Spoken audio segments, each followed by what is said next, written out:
உங்களுக்கு பிடிச்ச ஒரு காதலியோட அங்க சேரும் போது என்ன செய்ய நீங்க அங்க நீங்க இல்ல பாருங்க, அவவும் அங்க இல்ல, என்ன செய்யும்?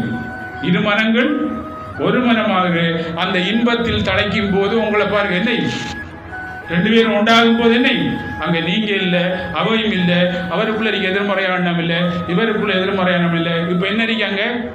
நல்ல தன்மைக்கு. அதனால தான் என்னட்ட திருமணம் முடிச்சு வரும்போது பாருங்க, இன்று போல் இன்று எப்படி இருக்கீங்க? இரு மனங்கள் ஒரு மனமாக திருமணம். இன்று ஒரு மனமாய் இன்று போல் என்றும் இருந்தால் என்னை நன்றாக வாழலாம். மற்ற அருமாய் 16 பெற்று வாழ்க. அப்படி 16 பிறகுல என்ன 16 மடத்தியாலத்தாலே இப்ப கலியுகத்துல சண்டை. அப்ப 16 பெறது எப்படின்னா 16 நாளே வாழை என்ன பிரச்சனை? ஏனென்றா அந்த அளவுக்கு 3 பங்கு கர்மா, 1 பங்கு தர்மம். அப்ப இந்த 3 பங்கு தர்மம் பாருங்க 16 மணித்தியாலத்துக்கே வாழ விடாது. என்ன 3 மணித்தியால அந்த 3 பக்கம் கர்மா 16 மணித்தியால 1 மணித்தியாலத்துக்கு பாரு சிக்கல் வந்தோம். ஏனென்றா அங்க மேடையில போக்குள்ள எங்கடால போட்டு எடுக்கல அவன் 2 சண்டை வந்தோம், அதுக்குள்ளே பிரிஞ்சிருவாங்க.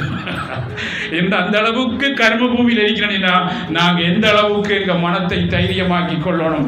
அப்படி தைரியமாக்கி கொள்வதற்கு மாபெரும் மகாசக்தி படைத்த ஸ்ரீமன் நாராயணன் இம்மண்ணில வந்து காட்டின, நடமாடி காட்டின பாருங்க ஒரு காயத்ரி மந்திரம் உங்களுக்கு கிடைச்சிருக்கு.